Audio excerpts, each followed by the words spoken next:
Мен сага мына колумда конверттер боюнча кайрылган. Бул конверттердин ичинде именно коррупциялык иштер бар болчу.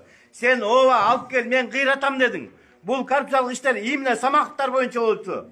Бирок колуңан эмне келди? Эми азыр бүгүнкү күнү ушу коррупция менен күрөшпөй, элдин тагдыры менен күрөшпөй, элдин баардыгын маңкурт кылганга чейин, мигрантка чейин айлантып салып турган бүгүн Садыр Жапаровду алып кеткиле көлдүктөр деп атасыңар. Эмне үчүн элди жерди жети дубанды бөлүп атасыңар? Жети дубан эли. Именно ушу Садыр Жапаровду колдоп келгенбиз.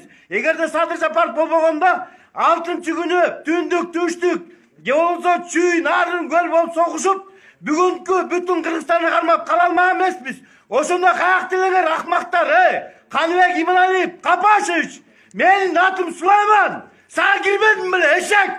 Я бүгүн сен лайган жүрөм о көчөдө. Мына мен ошол үчүн келдим. Садырга тийишпейсиң. Садырдын аркасында канчалаган эл бар.